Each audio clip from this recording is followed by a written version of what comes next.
Welcome, everybody, to Event Marketing Redefined. I'm your host, Matt Kleinrock, CEO of Rockway Exhibits and Events. Thank you, as always, for taking your time out of your day, spend an hour with us, talk event marketing. With us today, I have Mark Brewster, and Mark is the CEO and founder of Explori. Explori is a data and insights for successful events company, right? And I had a really great conversation with Mark prior doing this live episode.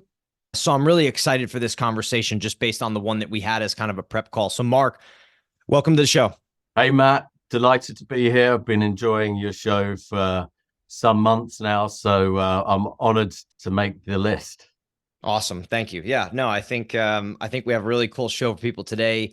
And I think a good kind of big picture conversation that hopefully we're going to be able to take and dive into some real specifics and be able to give people good information, ideas in terms of how they can move forward with this idea and conversation, and then the information that we're going to give. So, Mark, when you and I spoke, you said something really interesting to me, right? And you basically said that, if you're a CFO, if you're a CMO, and you're looking at line items in your marketing budget, right? Essentially, trade shows and events are one of, if not the most expensive. They have the largest carbon footprint, and they are the least measured of all other line items. So I know we want to go at this from a certain standpoint, but I want to get your overall thoughts on that, because for me, you kind of summed things up for me really nicely when you said that in terms of this like problem I feel like I've been hovering around. So let's start there. Yeah, cool. I want to be clear, first of all, while I do have some like pretty big opinions on the state of the industry and some of the challenges that we face ahead of us, I'm a huge believer in the value of events. They are unquestionably one of the most impactful channels out there. They're huge for Explori as part of our go-to market strategy. So, I'm a big lover of events, but I do feel that as an industry, we have some concerns, and that it's too easy to pat ourselves on the back and celebrate where we are, particularly an industry that has bounced back so strong from the pandemic.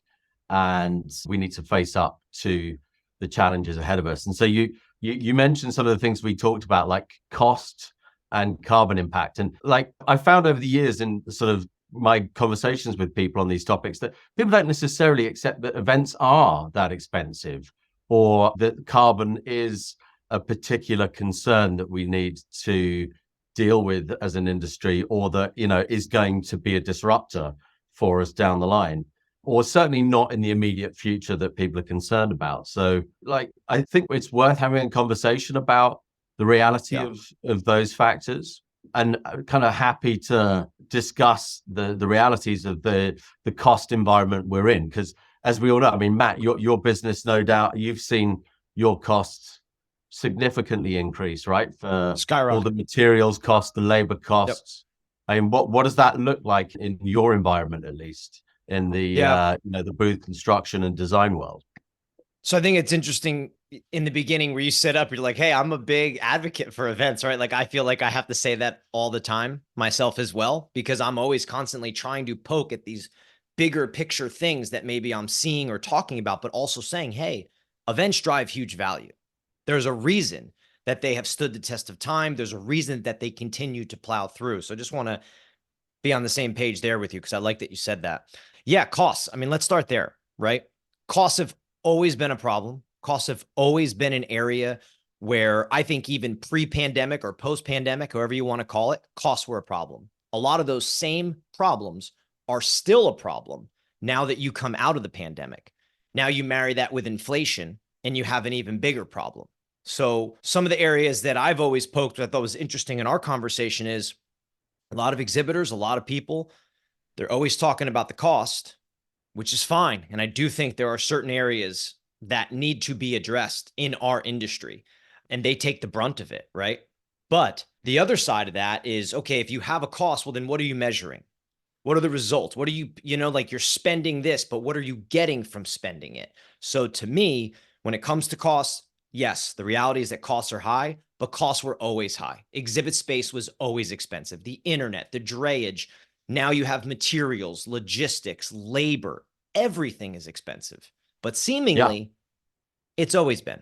Yeah, absolutely. But I think this is the first time that our industry has been through such a steep period of inflationary cost increases at a point in time where our customers have had significant other more measurable ways to get to market.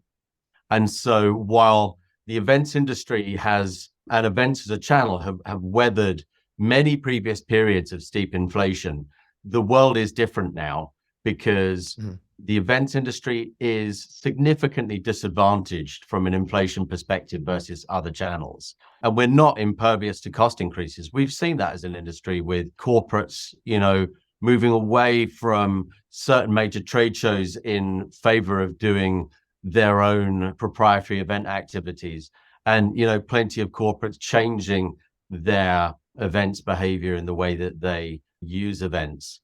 I think the friction around cost versus like the perceived imperative to run certain events is already a burning issue in a lot of corporate environments. Yeah.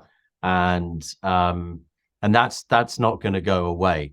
In fact, I think that's going to accelerate because even though it's reasonable at this stage to say that we're over the worst of the inflationary period that we've been through, event costs, they're never going to come down, right? They're only ever going to go up. And I think there's a number of areas in which event costs are going to increase way above and beyond inflation over the coming years, notably labor costs, and most notably in the more unionized states in the US. And secondly, I think that trade show exhibit space costs, they have to increase. If we look at the number of shows that had to go 2 to 3 years, or which in some cases was one cycle or two cycles with no price increase, while the trade show organizers' operational costs for running the event have significantly increased over that time, right? They might have their revenues back to a 2019 position, but the cost base and the profitability of those events is not yet back there. And so for me, it's fairly predictable that trade show organizers, to satisfy their shareholders, and in many cases to run a healthy business, they have to address for those costs moving forward. So to me, it's predictable that the cost line is only going one way on this chart. And that therefore, exactly to your point, prove to me that, in 2019, I spent $40,000 on an exhibit. I'm spending $60,000 to pluck a number for the very same exhibit, and I've got nothing more to show for it in 2023, 2024 than I did in 2019. Where's the value? Where's the proof of value that continues to be viable? And then how's that going to look over the coming years as costs continue to increase? So I think it's a really interesting point. And what it makes me think about is kind of this bigger picture thing, which is essentially that, I mean, look, if costs are going to continue to rise at some point, exhibitors or, your conference people have to be able to go to the show and say, look, like, we understand the costs have to increase, but also here's our side of things. Here's our data. Here's our information. Here's what we're getting or we are not getting. At the end of the day, a third-party conference, everybody needs the value, right? The sponsors, the exhibitors, the attendees. It's a big orchestration. I think as you move forward, and one of the main points that I keep touching on in the event space, and it's one of the things I love that what your company is doing, is I feel like you're contributing to this, which is that everything has to get better. Everything has to get better, and everyone has to kick in to be, it's not just the exhibitors that have to measure themselves. It's the associations, right? It's the shows. It's people like me. I have to help our customer get there, find results, be better. It's everyone in the ecosystem can no longer be like, oh, events just happen. They just are. Oh, we've always gone, or it's always been this way. You hear that all the time, nonstop. And I think one of the things that, and I talked to you about this, makes me think is like, you go pre 2016, 15, the internet wasn't mature enough. People still needed these third party shows. They had to be there. They had to, because they didn't have the maturity of seamless AI, LinkedIn, these contact info, the ability to find contacts and get in front of the customer is so rampant now with Facebook, LinkedIn, all these softwares. It's changed. People don't need to attend the third party show that they used to. So I think it got a little lazy back in the day, right? The events, everyone there, and then companies had an excuse for not measuring. It was like, yeah, we have to be there anyway. And I don't think that urgency was placed on it. Yeah, like, I tend to agree. I do think that a lot of companies do, and quite rightly, believe that they do need to be at a lot of these third-party trade shows. While there's no doubt that the maturity of digital and all the online channels that we have has really come of age, and certainly when we look at the most of, in fact, all of these digital channels, they're so measurable. Like marketers can Yes. really prove Yep. ROI. Like Yep. it's table stakes stuff, right? But still, so many companies are rightly choosing to be in that live environment where they can affect more complicated conversations and tackle more, complicated challenges and build relationships and accelerate the decision-making process or relationship building or brand trust in a way that you just simply cannot do, even with these more mature digital channels than we had years ago. So I think that the business case and the rationale to exhibit or to run any in-person event activity as a communications tool has always been strong and remains strong by comparison to the alternatives. But the challenge is how over the coming years, as costs increase and as other factors like the measurability of other channels. And the other point that you made when you were introducing the session on the back of our previous conversations was the carbon situation. And I think that's a really interesting one, because I wouldn't mind betting that a lot of people that are on this webinar today and a lot of people that will be watching it afterwards are not today experiencing any real pressure that is impacting their choice as to whether or not to run an event or whether or not to exhibit at an event that is coming from a carbon consumption standpoint. And that's one of the things that I think we have to have a real conversation about, because what we're experiencing today is not indicative of where we'll be in 3 years' time.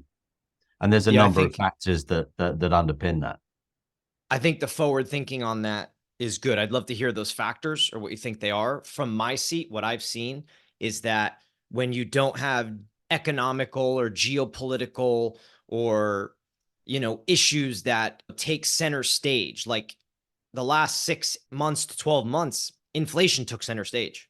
You know what I mean? It was the only thing. No one was talking about the carbon footprint of events. No one was talking about sustainability. Some were, but I think what ends up happening in the event business that I've seen is that people put things off to the side just to get it done in the moment, right? Because it's what they're focused on in the moment is that inflation, that price increase. But then everything starts to compress and pile up. For the same example, that the same problems the event industry had in 17, 18, 19, we still have now. We still have them. If you go back to 2017, look at all the reports, you do the data, right? You do the research, you talk to attendees, exhibitors, all that, or any of the reports that I get, the same problems, the same graphs, the same line items exist now that existed back then. So it begs the question, when you come to a carbon thing, at some point, when are people going to start to make real moves? Because eventually what's going to happen is carbon will take center stage. Then executives and shareholders will put the pressure downward about it because they got to be front and center of it. So now event marketers, CMOs, they're going to be dealing with, oh shit, inflation, right? We never really solved this problem. We're not measuring our results. We don't know if these shows are drawing a big return. Oh, now we have to be sustainable in every single thing that we do with events. Oh my God, right? And it just starts to compound. Yeah, absolutely. I think you make a really good observation around how sort of myopically we focus on, the biggest problem that's right in front of us now. And that's kind of, I think, a pretty normal thing that most people do in most industries or most people do in life. But it doesn't mean the other problems are going away. And in the same way that the cost line is only going up for this industry, the carbon ship has sailed. I don't believe that in my lifetime we're ever going to see a time where the pressure to reduce carbon emissions reduces or levels out even. Like, it's only ever likely to increase. And that But I might think because sound there's a too bit many unsolved dramatic. problems, right? Yeah, I mean, well, exactly. there's just too many other unsolved problems to get to that one. It's never Well, gonna this warrant, is the big existential one that we all have a very, very big stake in, that ultimately trumps everything, right? And it does sound dramatic when you talk about it from where we are today, because we're still able to run events without a great deal of a sort of carbon filter, if you like. Like, does the event meet certain carbon characteristics? Great, it does. You can run it. Does the event prove its value? Great, you can run it. You know, yeah.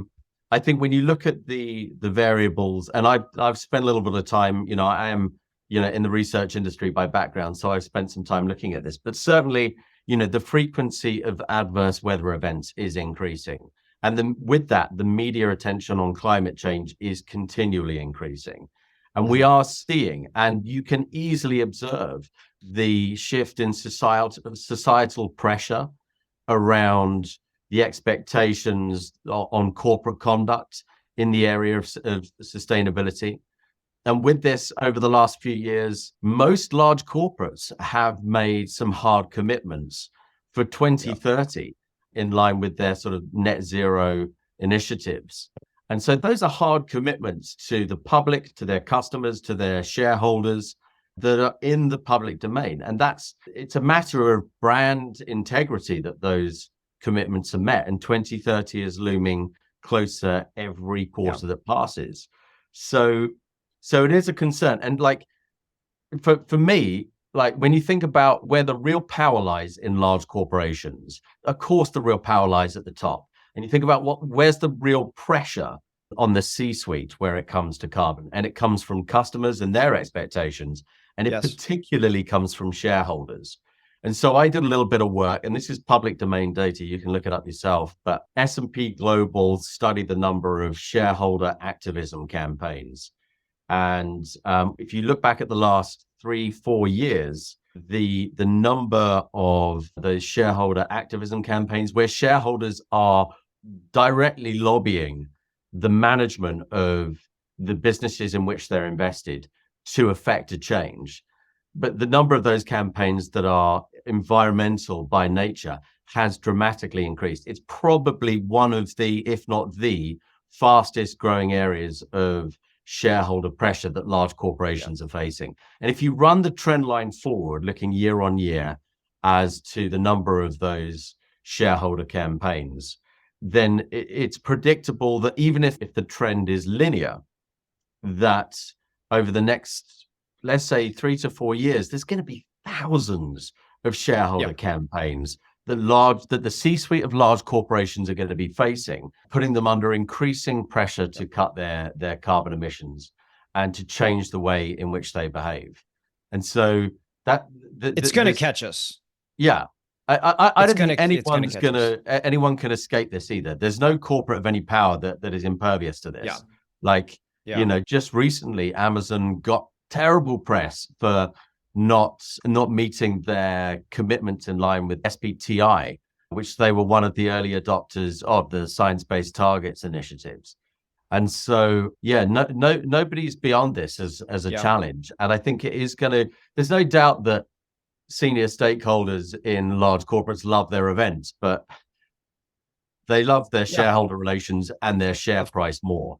And that, Of course. that directly impacts the, commercial and strategic strength of their position in the business. Mark, I want to zoom out a little bit, right? We kind of talked about, recap, like cost, carbon, right? Because we said it's one of the highest expenses in the marketing line item, right? And then in terms of carbon footprint as well, largest. What I want to talk a little bit right now, I want to move into is the measuring part, that it's least measured, right? So from a business standpoint, when something is a high cost, it ought to be one of the most measured, right? And events is just the opposite. So I think if we're talking about actionable items for people here, say you are a corporate event marketer working for a company, I would be having conversations now about how you reduce your carbon footprint as an exhibitor, right? Talk to your partners, talk to people. How do you build a plan? We've done them for our customers. They have asked, hey, can you build us a report? Where are we currently being green? Where are we not? Where can we be better? Be prepared. Don't wait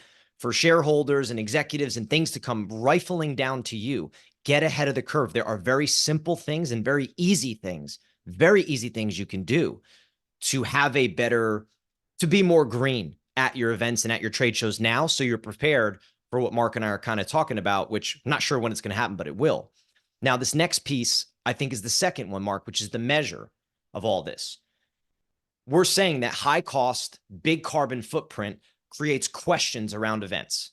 Why are we going? What are the results we get? Is it worth our time, energy, effort?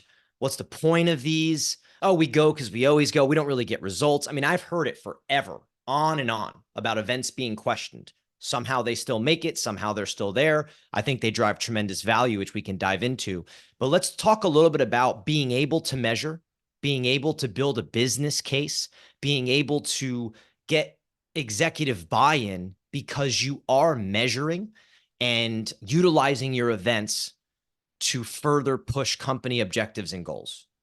Yeah, absolutely. I think the three things sit together. Like, I don't see a situation where a corporate can exhibit at a trade show and there not be a carbon impact, right? Because so much of the carbon impact is from the travel, that that's the air travel in particular, and the hotel stay is associated, right? The reality is that that's not going away. And if you imagine, the graph moving forward in terms of cost pressure and carbon pressure, we are, a perfect storm is brewing around the disruption like yes. of the events Yes. industry. And the antidote to that is prove the value, right? Because, there's only an extent to which you can mitigate and reduce the carbon impact of any exercise you do. And of course, there's a moral obligation, and quite rightly, we should be doing everything we can to reduce that carbon impact. But what's the business case? That's what it ultimately comes down to. And I seriously fear that if in 3 years' time we are the least measured or the least measurable channel amongst all the channels that are increasingly more measurable, whilst we're also the most expensive and the most carbon consuming, we are a sitting duck for disruptions. So yeah, it comes down to how are you going to measure and how you make that, like, the conversation is around what is proof? What is proof to the stakeholders that need that evidence? And what's the best approach to being able to consistently justify the case for whatever event activity that you undertake?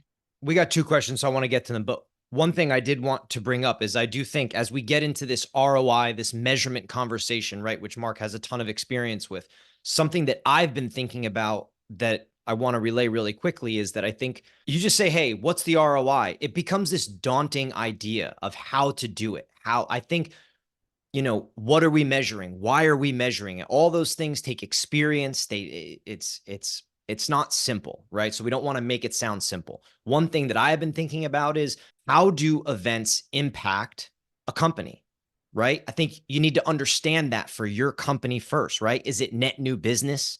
Is it customer resurgence, right? Are you having discussions on the show floor at a conference with a customer that has been a customer on and off for years, or maybe their spend is little? You do a dinner, they come to the booth, you show them something new, you have a new contact. All these things happen at events, and then their spend goes up, right? Do you have deal stage acceleration? So do you have deals that are just actively moving through your stages quicker because of a touch point at event? That tells me that you probably have to tag deals, meaning that you had a touch point at an event. It doesn't mean it's the lead source, but it means that you had some kind of tagging at an event. I say something like stage one unlock. You have a lot of companies that get a lot of general marketing leads that go into a bit of a stage one, or they just come in. But are those people at the shows? Are you unlocking them by having conversations, going to a dinner, being at your booth, being in an activity, whatever it may be?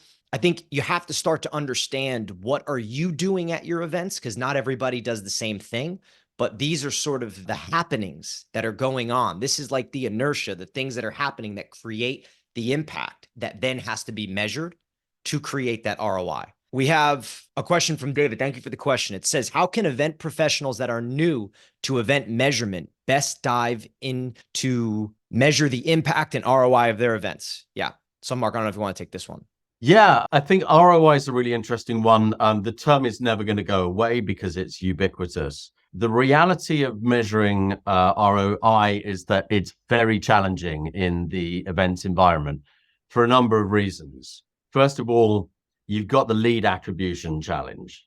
And secondly, you've got the extent to which actually generating direct business as a result of, say, a trade show or an event that you're running was even your primary objective. Quite often we see corporate participating in an event where it was perhaps fourth or fifth on their priority list for why they were at a show was to actually sell or generate leads. I think in that instance, you can already see that it's murky grounds measuring, direct revenue as a result of an event being the kind of the hard measure of whether or not it's worth participating in the first place. You add to that the lead time for closing a deal and when the right time to measure the ROI is, and that's variable from one company to the next. It becomes pretty impossible even for a single business to come up with a methodology for calculating ROI. And so a lot of the talk nowadays in the industry is about measuring ROO, return on objectives. It's already becoming a buzzword. And I think it's becoming a source of frustration for people because it's getting talked about so much, yet it seems elusive in terms of there being a ready-made methodology to calculate return on objectives. And so it's one of the things that we've spent a considerable amount of time working on at Explori. We've done a number of research pieces and focus groups with corporates to look at what a scalable and repeatable methodology for measuring return on objectives looks like. We've actually built that into our MaxB product. So the trick is, however you look to calculate return on objectives, you have to be able to prioritize what your objectives were and therefore weight your calculation based on what was most important to you. And you have to be able to set realistic targets for what your objectives were that have to be sufficiently measurable. Then you have to measure against those targets and be able to bring the data points together. That's the crux of measuring return on objectives. And it's not necessarily simple, but it can be made simple. And that's obviously, what our raison d'etre is. And David, I think with your question, I love how Mark answered that, but I think what I would add to that is, and another way of saying a piece of what Mark said is, you really got to know what you want to measure and why it matters to you and the company, right? That's why I think I kind of started by saying like, why are you there? Like, do you draw net new business or do you not? We have customers that go to trade shows. They never draw net new business at this one show. It's not why they're there. So trying to find a trade show as a lead source for net new business wouldn't be a good thing to measure, right? So you have to understand why you're there and you have to understand the impact that show is having. Sometimes I think they're super obvious. Sometimes I think they're not. And I would say for someone new that's starting, I think the complexities that you're going to run into that will confuse you, or they confuse me or make me think, oh my God, this is going to be a headache, is your sales cycle, the CRM. How big is the company? Big companies are complicated, right? You have so many multi-touch points and channels, and whose lead is it? And where did it come from? When did they talk to them? What's the lead source, right? All that stuff is going on. But I think to start new in events is I would go to an event or I would talk to people prior and I'd be thinking to myself, why are we truly here? Like, what is the value that this event we think gives to us? And then I would start thinking about tracking something that proves that value is happening, if that makes any sense. Is it number of meetings? Are you at a conference where like most of what's happening is executive conversations? I've seen that with our clients, right? And they want to book as many meetings as they can. That's what they're trying to do. These meetings then create something on the flip side. So that's one way to measure. So I think it's trying to make it more simple than maybe you talk broad stroke. Like Mark said, it's complicated. It's not an easy thing and it's not easy to do. And that's why a lot of people don't do it and can't do it. So I hope that helps and answers your question. But I definitely like if you're not able to prioritize, like measurement and planning are they're bedfellows, right? You need when you're planning and making a decision to book a booth or to run any event or activation, you have to start with what outcomes would be attractive to us. And that's not just like a number of meetings, critical one, number of meetings with who, and what's the expected outcome of those meetings, right? There's a host of other engagement metrics and things that you can plan for. It's not a given that corporates approach any exhibit with a prioritized list of goals that they want to get out of exhibiting. There isn't there, and this is what I would encourage program leads to do, is to put a framework in place that every decision maker responsible for booking a booth, prior to booking that booth, give them a framework to help them actually decide what their objectives are that would make that exhibit successful for them. If you can decide from the get-go what the measurement needs to deliver, then you can actually enter into that activity with a clear set of outcomes that you can truly measure against. And so that's I really do think that the process for measurement starts in the rationale for actually deciding to do any event activity in the first place. The other side of things is you've got to measure impact, right? For me, it really is about like engagement's one thing, right? And I'm not saying don't measure engagement. It can be useful to understand how people consumed certain elements of content in any given event, right? So it's in the suite of data points to track. But what we're really looking for is impact. How did you impact intended behavior?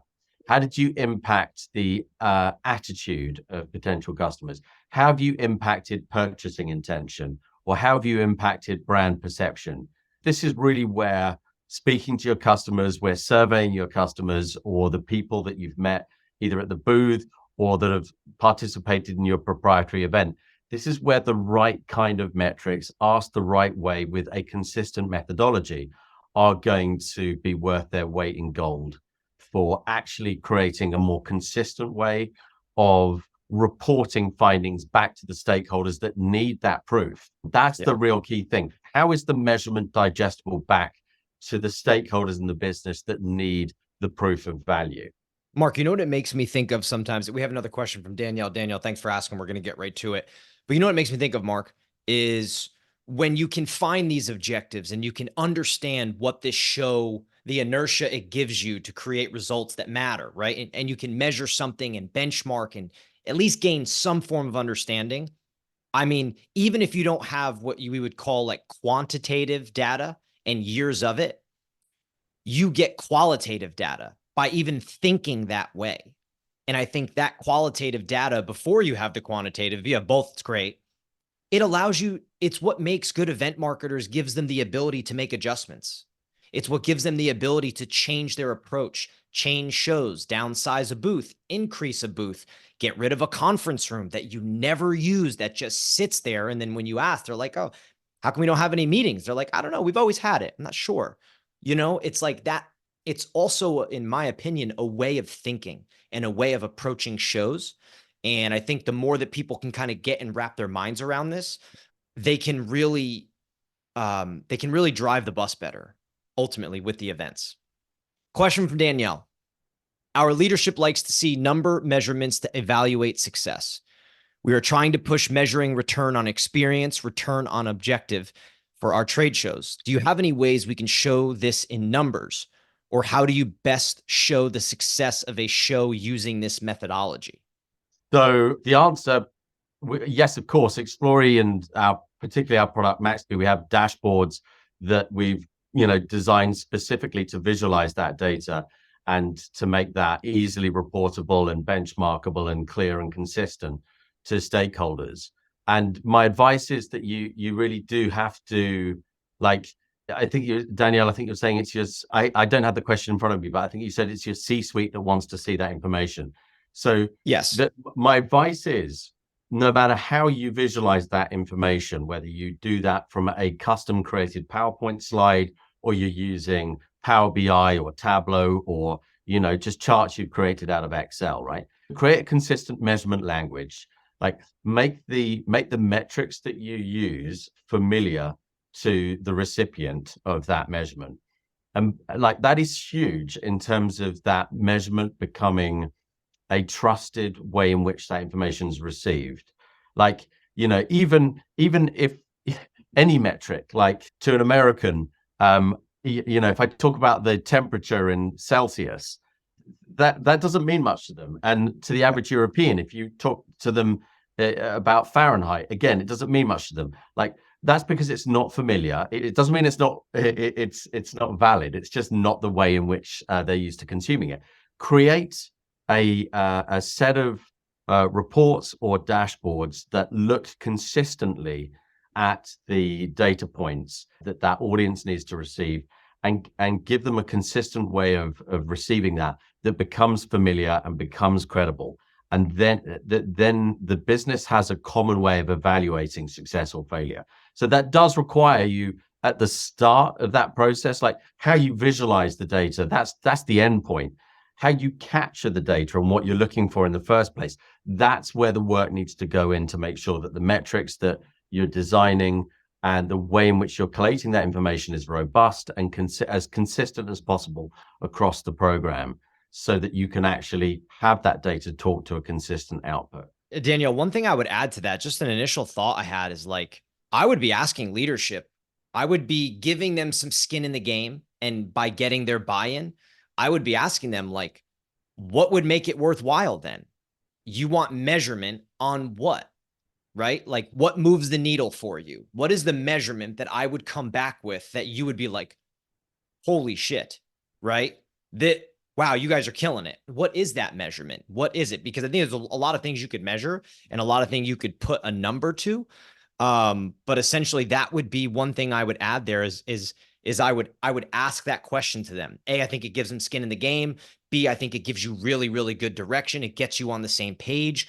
And then it says, okay, well, let's go achieve this, which helps you craft a strategy and an approach. And then, like Mark just answered, now here's a way to actually measure it. And here's a way to put it into a numerical format to give numbers. Absolutely. We've been measuring events for 12 years, and our game is enterprise measurement. Enterprise measurement, like the more it's a consistent process that the business trusts and multiple stakeholders get used to. This is the point I was making a second ago. That's how you create familiarity with the process and how it becomes part of the way you do business. Yeah. Right. So that really bakes in the process, and that gets people used to trusting the outcome. And then when they trust the outcome, then they receive it as proof of value. Right. So, yep. But the process for designing the metrics has to involve senior leadership. They can't be, it can't be a curveball to them after the event that, oh, by the way, this is how we're measuring. No, they're a stakeholder in determining what they want to measure. So whenever we're rolling out an enterprise measurement program, we always start with a consulting process to speak to the stakeholders at the top or the middle of the business to understand, what needs to be measured. What are the outcomes that they want to see from the measurement? And then you can tailor how the program works to make sure that every stakeholder is getting what they need at the end of it all. And of course, that can be adjusted and iterated as the measurement program evolves, but start the process by speaking with senior leadership.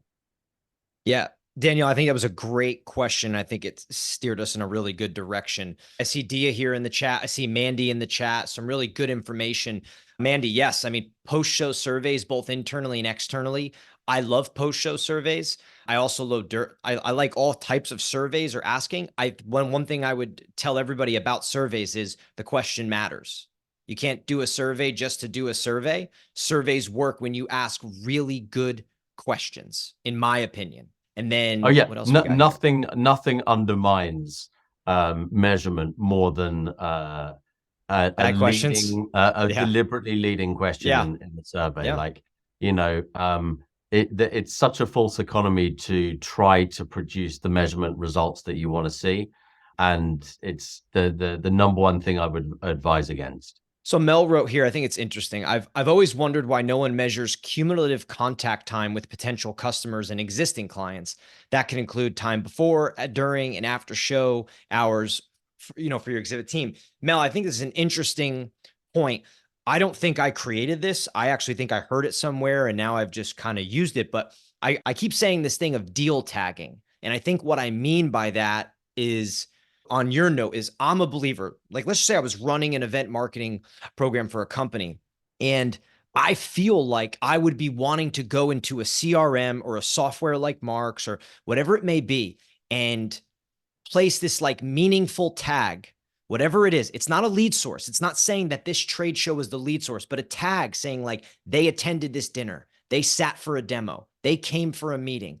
We had a discussion. I don't care if it was a 45-minute discussion in the hallway. If it was a meaningful interaction at an event, face to face, I would tag that, because I think over time you could find trends, especially in big companies. Like I said earlier, our deals being accelerated, our customers spending more. What's happening with this deal tagging?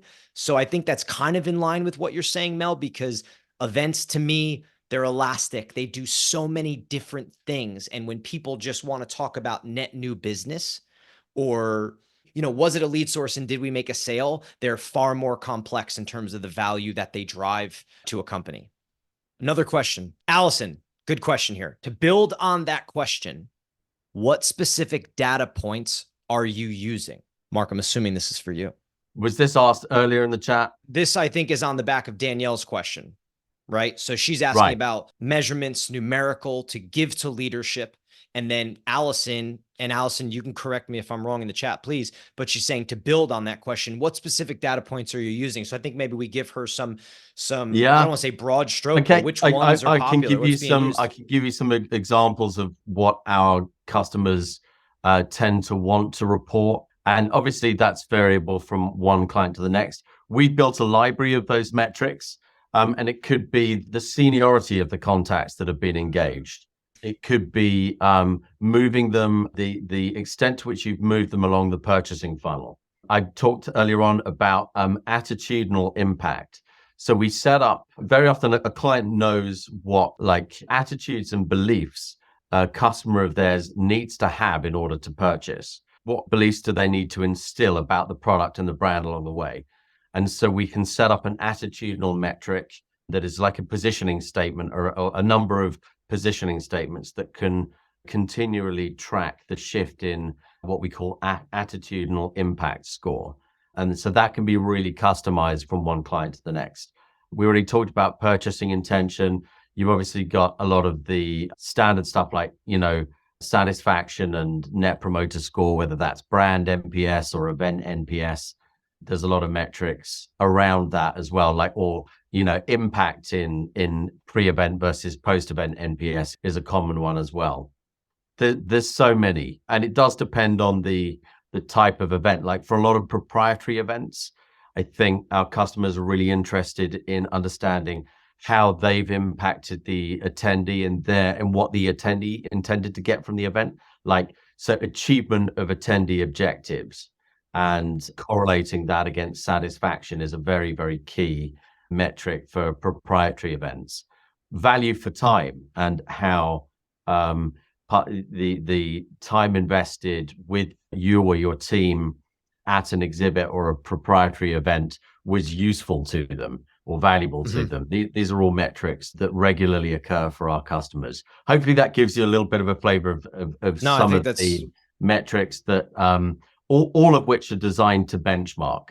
And I think that's the really key thing, right? If everything is done on an ad hoc, isolated, one-off basis, and the data only exists momentarily in a PowerPoint report, then that is a surefire way that measurement won't get teeth in your business. It won't get the kind of traction that you need it to for stakeholders to start to take it seriously. Why do I say that?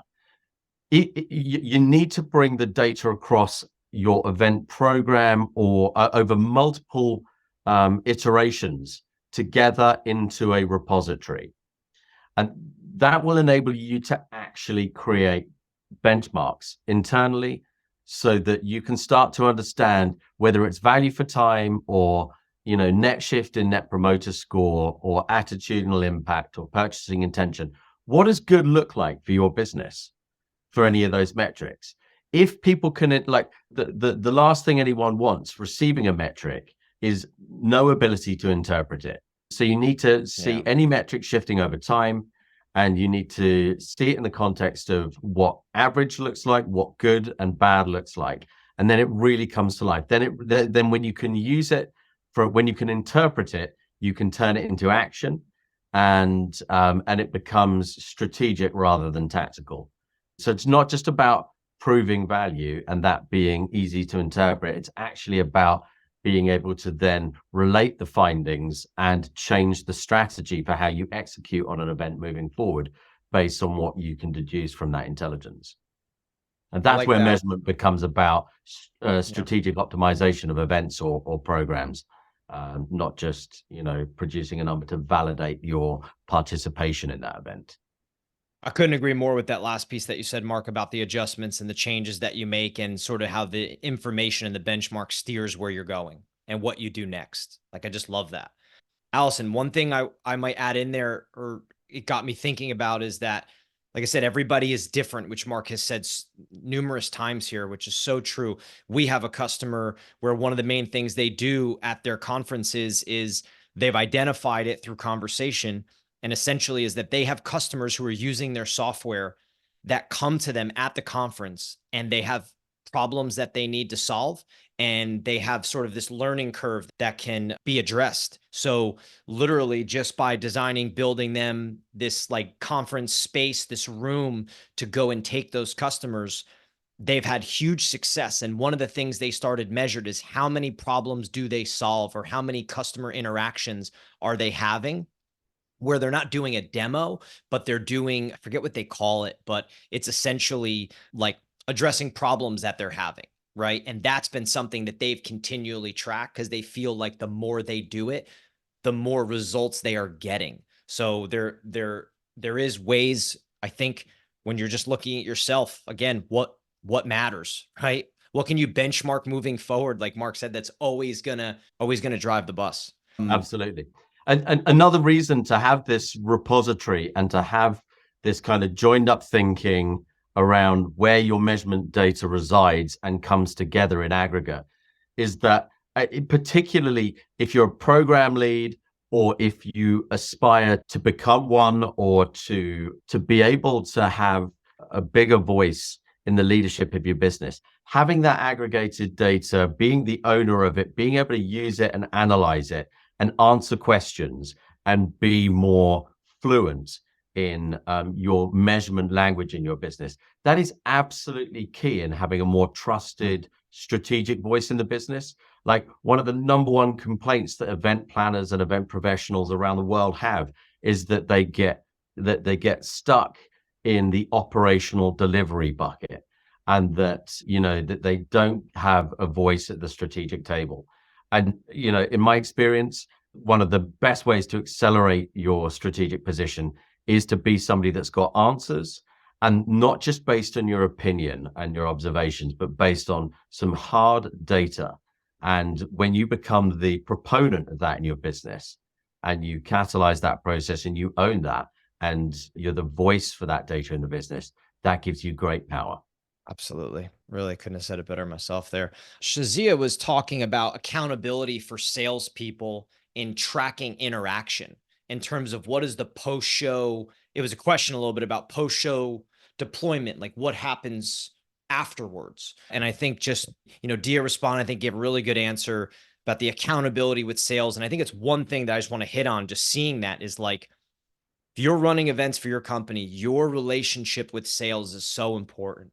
That back and forth, where those leads go, what the conversations are like. Are you getting a report at the end of the day from sales about their interactions? So much stuff happens on the show floor so fast. It's a busy 2, 3, 4 days. It's a whirlwind. People are exhausted by the end of it.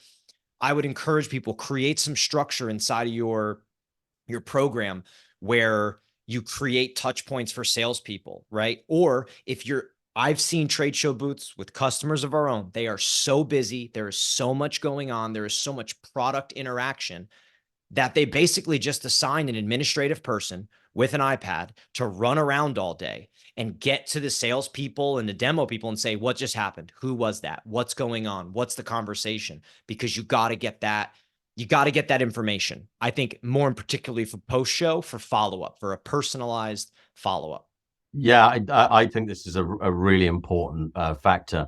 One of the things that we developed in our Maxby measurement product is an overall metric called strategy score. And what strategy score is designed to enable the kind of strategic lead for any given exhibit to do. It gives them a framework for scoring the extent to which certain good behaviors are present in the strategic execution for any given exhibit.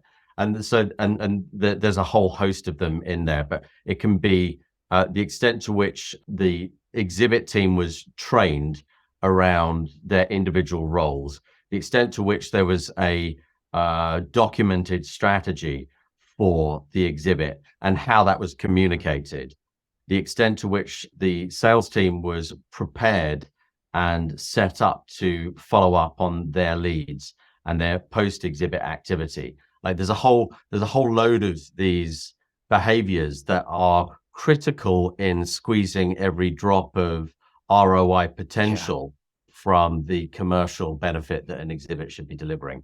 And so, yeah, very happy if anyone wants to reach out afterwards to share the full list of those recommended strategic behaviors. All right. These were some really great questions. The chat was awesome. I love seeing people kind of interact inside the chat and event marketers giving event marketers tips, what we do, how we do, what we've had success with. And I love the questions. Mark, really great conversation today. I love hearing kind of your thoughts behind the data points and, what you all are doing at Explori with the Maxby product. I think is really interesting. And I kind of salute you for putting your hat in the ring for trying to solve a problem, right? It's what we talked about way in the beginning. Everybody needs to kick in here. We cannot just keep doing things the way we've always done them. It will take everybody. It will take people like you, people like me. It will take labor companies. It will take associations, exhibitors.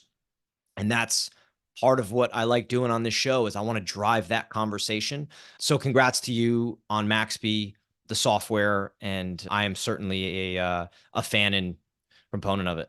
Yeah, thanks. I really appreciate it. The good thing is that things are changing. Very brief, just kind of sort of summary point. In 2022, when we kind of first, well, not quite when we first, but in the early days of us going to the corporate market with an enterprise measurement proposition, I was speaking with, I won't name him, but it was one of the foremost influencers in the events industry, a very prominent figure on LinkedIn.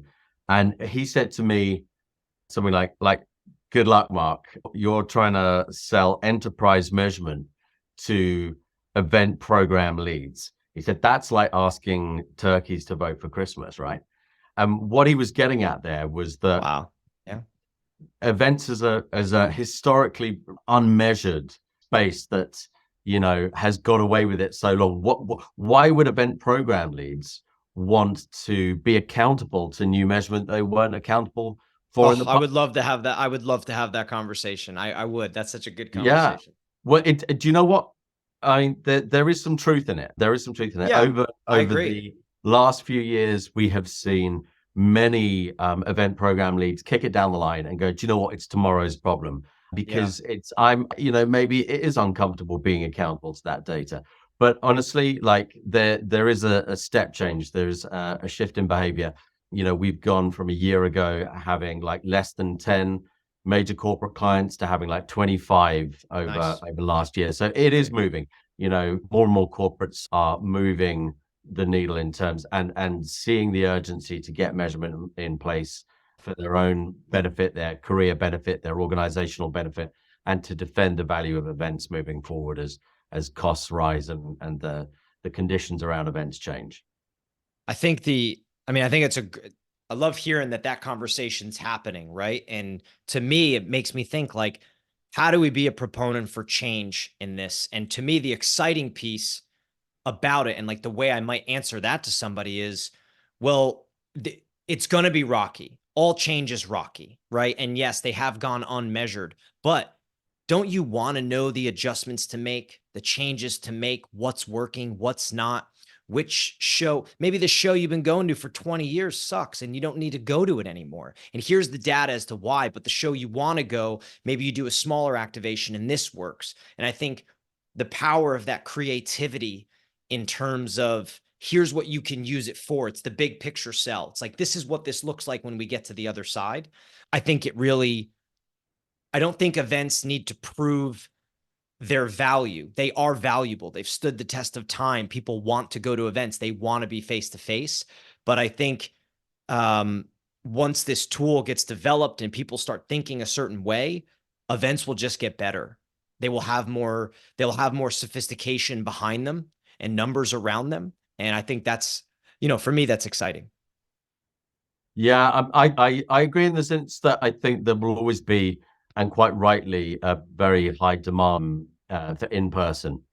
But for the reasons that we talked about in the early part of the call, the market is ripe for disruption. Costs are going to increase. The carbon axe is swinging.